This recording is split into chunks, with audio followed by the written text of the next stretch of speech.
Hey guys, this is प्रीति। आज हम लोग डिस्कस करने वाले हैं 11th मई के करंट अफेयर। इसमें जो भी इंपॉर्टेंट क्वेश्चंस होंगे उसको हम लोग इस वीडियो में कवर करेंगे, साथ ही साथ प्रीवियस डे के क्वेश्चन का रिवीजन भी करेंगे।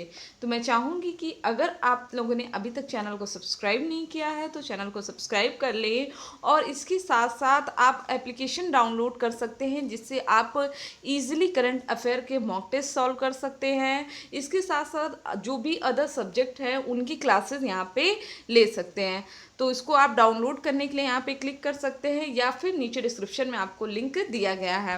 शुरुआत करेंगे कल के क्वेश्चन के रिवीजन से। पहला क्वेश्चन है हमारा कि 2019 में भारत में प्राकृतिक आपदाओं, संघर्ष और हिंसा के कारण कितने मिलियन से अधिक लोग आंतरिक रूप से विस्थापित हुए हैं। तो यहाँ पे 5 मिलियन से अधिक लोग आंतरिक रूप से विस्थापित हुए हैं। अगला है हमारा कि कोरोना वायरस के कारण जो लॉकडाउन हुआ है, इसके कारण बहुत से मजदूर हैं जो परेशान हैं। इनको 1610 करोड़ रुपए का राहत पैकेज देने की घोषणा किसने किया है? तो कर्नाटक की सरकार ने यह राहत पैकेज देने की घोषणा किया है। नेक्स्ट है हमारा कि किस देश ने हैनान प्रांत के दक्षिणी द्वीप से एक अंतरिक्ष rocket the long March 5B को सफलतापूर्वक लॉन्च किया है? तो इसको किसने लॉन्च किया है? चाइना ने। अगला है हमारा फोर्ब्स इंडिया बिलियनियर लिस्ट 2020 जारी हुई है। इसमें नंबर 1 पे कौन है? तो नंबर 1 पे है मुकेश अंबानी। नेक्स्ट है हमारा कि किस गैस के रिसाव के कारण विशाखापत्तनम में 7 मई 2020 को बहुत से लोगों की मौत हो गई और यहाँ पे सैकड़ों लोग बीमार भी हो गए हैं। तो विशाखापत्तनम में एक केमिकल फैक्ट्री से स्टाइरीन गैस का रिसाव हुआ है, जिसे कहा जा रहा है कि भोपाल गैस त्रासदी के बाद ये दूसरा सबसे बड़ा मामला है। ओके, नेक्स्ट है हमारा कि आरबीआई के केंद्रीय बोर्ड में निदेशक के रूप में किसे नियुक्त किया गया जिन्होंने हाल ही में आर्थिक मामलों के सचिव का पदभार संभाला है? तो तरुण बजाज को नियुक्त किया गया है। अच्छा, आरबीआई के गवर्नर कौन है वर्तमान में? तो शक्तिकांत दास हैं आरबीआई के गवर्नर। उसके बाद है हमारा कि सीमा सड़क संगठन स्थापना दिवस कब मनाया जाता है? 7 मई को। और साथ ही 7 मई को विश्व एथलेटिक्स दिवस के रूप में मनाया जाता है। नेक्स्ट है हमारा कोविड-19 की वजह से विदेशों में फंसे भारतीय नागरिकों को लाने के लिए केंद्र सरकार ने कौन सा मिशन स्टार्ट किया है? तो वंदे भारत मिशन स्टार्ट किया। किसने? केंद्र सरकार ने। उसके बाद है हमारा कि इराक में नए प्रधानमंत्री के तौर पर किसने शपथ लिया है, जो कि वहाँ की खुफिया एजेंसी में भी प्रमुख रह चुके हैं? तो ये है मुस्तफ़ा अल कदीमी। ओके, चलिए अब हम लोग बात करेंगे आज के पहले क्वेश्चन की। पहला क्वेश्चन हमारा है बुद्ध पूर्णिमा से कि देश भर में 11 मई को बुद्ध पूर्णिमा मनाया गया। तो आपको क्या लगता है कि 11 मई को बुद्ध पूर्णिमा मनाया गया है या फिर 7 मई को पूरे देश में बुद्ध पूर्णिमा के रूप में मनाया गया? तो याद रखिएगा कि 7 मई को मनाया गया है बुद्ध पूर्णिमा, ना कि 11 मई को। तो ऑप्शन ये हो जाएगा हमारा रॉन्ग। ठीक। बी हमारा कि बुद्ध पूर्णिमा को दक्षिण एवं दक्षिण पूर्व एशिया में वैशाख के रूप में मनाया जाता है। तो बी हो जाएगा हमारा राइट आंसर, ऑप्शन नंबर 2। अब आपको पता है कि जो ये बुद्ध पूर्णिमा है यह किससे संबंधित है? यह बौद्ध धर्म के संस्थापक गौतम बुद्ध की जयंती के रूप में मनाया जाता है और इनसे रिलेटेड एग्जाम में बहुत से क्वेश्चन आते हैं। हालांकि ये एंशियंट हिस्ट्री का पार्ट है और इसमें बौद्ध धर्म हो गया, जैन धर्म, शैव, वैष्णव, ये सारे धर्म आपको पढ़ाए गए हैं हिस्ट्री में। आप चाहें तो एप्लीकेशन में भी देख सकते हैं और वेबसाइट और यूट्यूब पे भी देख सकते हैं। ओके, तो यहाँ पे बात आती है कि यह दिन करता क्या है? यह बुद्ध के जन्म, मृत्यु और साथ ही आत्मज्ञान की याद दिलाता है। गौतम बुद्ध का जन्म कब हुआ था? 563 ईसा पूर्व कपिलवस्तु के लुम्बिनी नामक स्थान में हुआ था, जो कि कहाँ है? भारत नेपाल सीमा के पास है। इसके बाद इन्होंने जो सांसारिक समस्याएं हैं उनसे परेशान होकर ये गृह त्याग कर देते हैं। यहाँ से जो इम्पोर्टेंट क्वेश्चन बनता है कि गौतम बुद्ध के गृह त्याग की घटना को क्या कहा जाता है? तो महाभिनिष्क्रमण कहा जाता है। इसके अलावा इनके जो इन्होंने अपना पहला उपदेश दिया था सारनाथ के ऋषिपत्तनम में, तो उसको क्या कहा जाता है? धर्मचक्र प्रवर्तन कहा जाता है। इसके अलावा इनके मृत्यु को क्या कहा जाता है? महापरिनिर्वाण। तो ये 3 शब्द हैं बौद्ध धर्म से संबंधित जो कि बहुत ही इम्पोर्टेंट है। बात आती है कि गृह त्याग के बाद इनके गुरु कौन थे, तो इनके गुरु थे आलार कलाम, जिन्होंने इनको सांख्य दर्शन की दीक्षा दी। एंड इसके बाद दूसरे गुरु कौन थे, राजगीर के रुद्रक राम पुत्र थे। ठीक, याद रखिएगा। इन्होंने जो अपने उपदेश है वो कौन सी भाषा में दिए, तो इन्होंने पाली भाषा में अपना उपदेश दिया। और 483 ईसा पूर्व कुशीनारा में इनका निधन हो गया।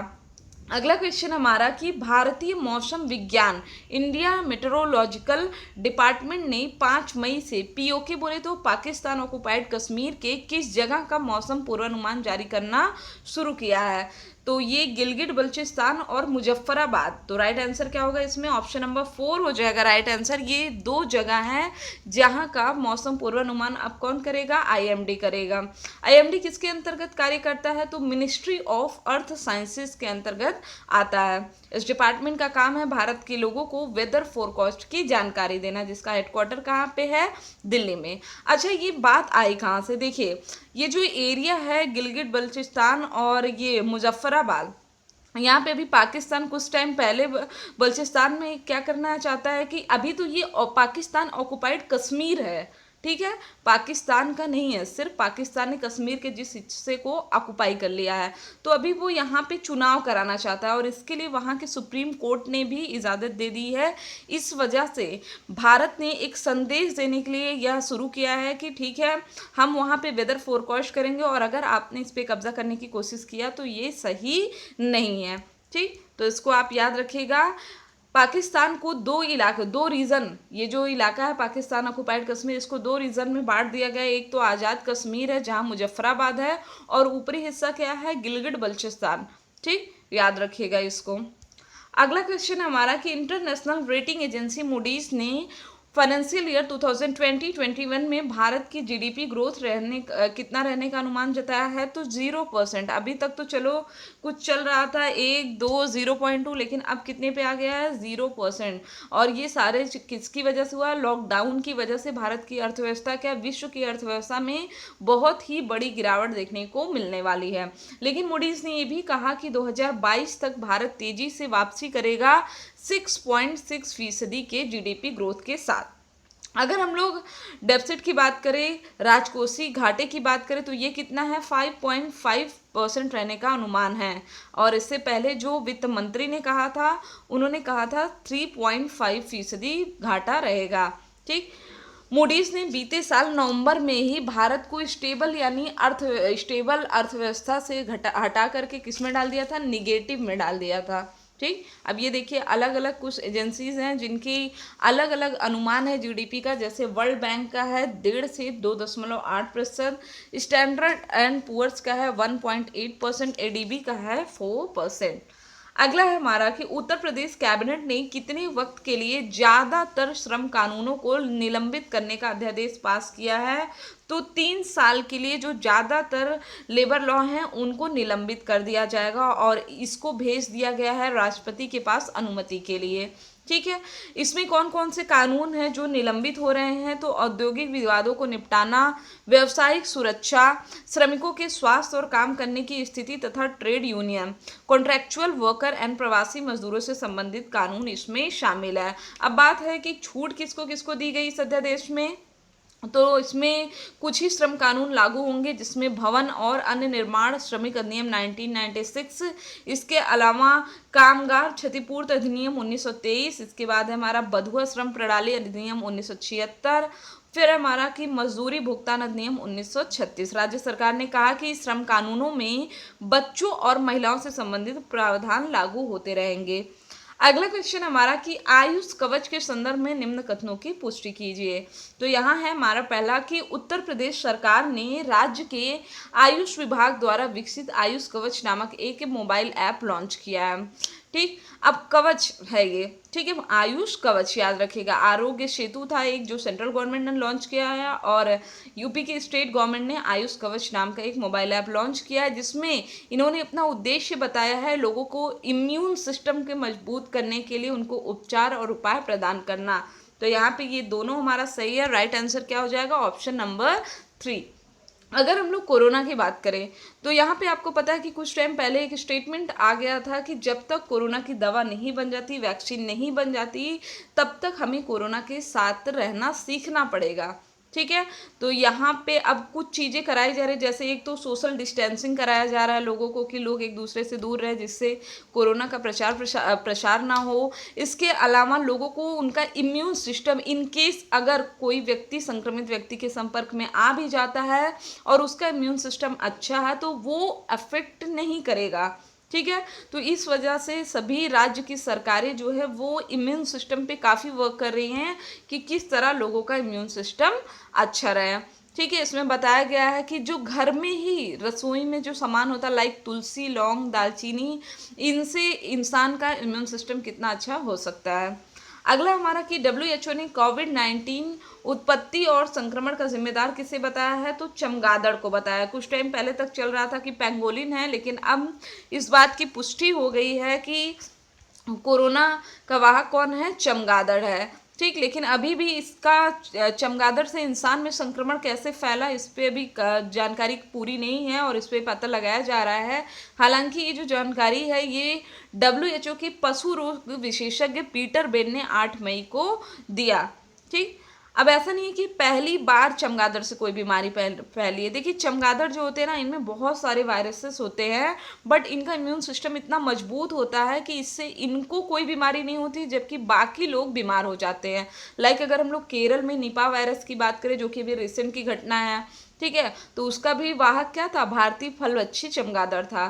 ठीक, इसके अलावा सार्स वायरस, इससे भी पहले बीमारी चमगादड़ से बिल्ली और फिर इससे इंसानों में पहुंची। इसके अलावा Ebola, rabies, Hind, Marburg virus जो वाहक है वो भी क्या है, चमगादड़ ही है, याद रखिएगा। अगला हमारा, हाल ही में सुर्खियों में रही मुख्यमंत्री युवा योगायोग योजना किस राज्य या फिर केंद्र शासित प्रदेश की एक पहल है, तो यह त्रिपुरा की एक पहल है। राइट आंसर क्या हो जाएगा हमारा, ऑप्शन नंबर 3 हो जाएगा राइट आंसर। वहाँ के सीएम हैं विप्लव देव कुमार, वहाँ की उन्होंने एक योजना बनाई है scholarship.gov.in। इसमें क्या होगा कि जो भी अंतिम वर्ष के छात्र हैं विश्वविद्यालय में या कॉलेज के, वे इस पोर्टल के माध्यम से आवेदन कर सकते हैं और स्मार्टफोन के लिए 5000 रुपीज़ की फाइनेंशियल हेल्प ले सकते हैं। इसमें बताया जा रहा है कि 14,000 से अधिक छात्र जो होंगे उनको लाभ मिलेगा। अगला हमारा, रक्षा मंत्री राजनाथ सिंह ने रक्षा मंत्रालय के किस संगठन के 9,304 पद समाप्त करने की मंजूरी दे दिया है। अब आपके माइंड में तुरंत इसको मत लॉकडाउन से मत कंपेयर करिएगा कि लॉकडाउन है नौकरियां खत्म हो रही, ऐसा कुछ नहीं है। ये जो पद है इसमें 9,304, इस पे ऑलरेडी ये 3 साल से खाली हैं। हाँ, अभी रक्षा खर्च को संतुलित करने के लिए और देश की अर्थव्यवस्था को देखते हुए यह कदम उठाया जा रहा है। ठीक है, तो इस वजह से ये कार्य किया जा रहा है। मिलिट्री इंजीनियरिंग सर्विस की स्थापना कब हुई थी, 1851 में हुई थी और यह भारत की सबसे बड़ी निर्माण एजेंसियों में से एक है। इसका साल का बजट कितना है, 13,000 करोड़ रुपए के करीब होता है। इस समय हमारे इंजीनियर इन चीफ कौन है, लेफ्टिनेंट जनरल SK श्रीवास्तव। अगला हमारा, यूनिप ने गुडविल एम्बेसडर के तौर पर एक्ट्रेस दिया मिर्जा का कार्यकाल कब तक के लिए बढ़ा दिया है, तो 2022 तक के लिए इनका कार्यकाल बढ़ा दिया गया है। इनको बनाया गया था गुडविल एम्बेसडर और अब इनको 2 साल के लिए क्या कर दिया गया, प्रमोट कर दिया गया है। इनका कार्य है सतत विकास लक्ष्य की प्राप्ति के लिए संयुक्त राष्ट्र की विशेष दूत भी हैं। इनका कार्यकाल बढ़ने के बाद अब ये दिया मिर्जा संयुक्त राष्ट्र में स्वच्छ वायु, स्वच्छ समुद्र, वन्यजीव संरक्षण, जलवायु परिवर्तन सहित प्रमुख क्षेत्रों पर संदेश पहुंचाने के लिए काम करेंगी। इसके अलावा जब भी संयुक्त राष्ट्र के द्वारा इनको सूचना दी जाएगी तो ये धन जुटाने और लोगों को साथ में काम में लाने के लिए कार्य करेंगे। इनका जो कार्यकाल के दौरान हर साल $1 का प्रतीकात्मक भुगतान मिलेगा। इसके अलावा उन्हें सभी यात्रा और भत्ते भी प्रदान किए जाएंगे। अब बात आती है यूनेप का मुख्यालय कहाँ है, नैरोबी केन्या में है। कार्यकारी निदेशक कौन है, इंगर एंडरसन है कार्यकारी निदेशक। और आज का हमारा लास्ट क्वेश्चन है दिवस से। ठीक, तो इसमें ज़्यादातर मैंने पढ़ा दिया है, एक ही आपके लिए नया है, तो चलिए ठीक है, नया वाला मैं पहले आपको बता देती हूँ कि 8 मई को विश्व रेड क्रॉस दिवस मनाया जाता है। बाकी आप लोग सोचिए कि 5 मई को क्या मनाया जाता है, 5 मई को विश्व अस्थमा दिवस मनाया जाता है। क्या एग्जैक्टली हर साल विश्व अस्थमा दिवस 5 मई को मनाया जाता है, जी नहीं, हर साल मई के पहले मंगलवार को विश्व अस्थमा दिवस मनाया जाता है और इस बार 5 मई को आया है पहला मंगलवार। 1 मई को आप सभी को पता है कि श्रमिक दिवस के रूप में मनाया जाता है। बचता है 7 मई, तो 7 मई को सीमा सड़क संगठन स्थापना दिवस के रूप में मनाया जाता है। 1 बाय 1 इन सभी के बारे में देखेंगे। देखिए, यह दिन जो है वे रेड क्रॉस की अंतर्राष्ट्रीय समिति के संस्थापक जीन हेनरी डुनेंट के जन्मदिन की सालगिरह के रूप में मनाया जाता है, जिन्हें नोबेल शांति पुरस्कार मिल चुका है। इन्होंने 1863 में स्विट्जरलैंड के जेनेवा में रेड क्रॉस कमेटी इंटरनेशनल की स्थापना की और यह युद्ध से प्रभावितों, शरणार्थियों, नागरिकों तथा कैदियों की सहायता करते हैं। इसके साथ साथ 8 मई को विश्व थैलेसीमिया दिवस मनाया जाता है, जो कि एक आनुवांशिक रक्त रोग है जिसके वजह से मरीज के भीतर खून का ठीक से निर्माण नहीं हो पाता है। फिर 7 मई को सीमा सड़क संगठन दिवस मनाया जाता है। 5 मई को 3 दिवस मनाए जाते हैं, विश्व अस्थमा, अंतर्राष्ट्रीय मिडवाइफ डे और विश्व हाथ स्वच्छता दिवस। ठीक, इसके अलावा आपको पता है कि 5 मई को कार्ल मार्क्स और ज्ञानी जैल सिंह की जयंती भी मनाई जाती है। 3 मई को वर्ल्ड प्रेस फ्रीडम डे के रूप में मनाया गया। 2 मई को वर्ल्ड ट्यूना डे के रूप में मनाया गया। 1 मई का आपको पता ही है। अब आने वाली कौन सी इंपॉर्टेंट दिवस है? 12 मई को अंतर्राष्ट्रीय नर्स दिवस के रूप में मनाया जाता है, जिसमें किसके उपलक्ष्य में? तो इसी दिन मॉडर्न नर्सिंग की जनक फ्लोरेंस नाइटिंगेल का जन्म दिवस है। उसके बाद है 21 मई, तो इसको आतंकवाद विरोधी दिवस के रूप में मनाया जाता है। 22 मई को जैव विविधता दिवस के रूप में मनाया जाता है। 27 मई को जवाहरलाल नेहरू की पुण्यतिथि दिवस के रूप में मनाया जाता है। और लास्ट आता है 31 मई, इसे हम लोग विश्व तंबाकू दिवस के रूप में मनाते हैं। तो आज के लिए बस इतना ही। वीडियो अच्छा लगे तो चैनल को सब्सक्राइब करें, शेयर करें और लाइक करना ना भूलें। साथ ही आप ऐप को डाउनलोड करें और उसमें अपने इम्पोर्टेंट रेटिंग और रिव्यूज़ देना ना भूलें। काफ़ी लोग क्या करते हैं कि रेटिंग 1 दे देते हैं और वहाँ पे लिखते हैं ऐप इज़ नॉट ओपन। देखिए, बहुत सारे डिवाइसेस हैं, मे बी ऐप आपके डिवाइस में कंपैटिबल नहीं है, तो 1 बाय 1 सारे इशूज़ क्लियर किए जा रहे हैं। तो रेटिंग देते समय ये ध्यान रखा करिए कि आपके लिए इतनी मेहनत की जा रही है, आपका अप्रिसिएशन बहुत मायने रखता है हम लोग के लिए। ठीक है, तो आज के लिए बस इतना ही था।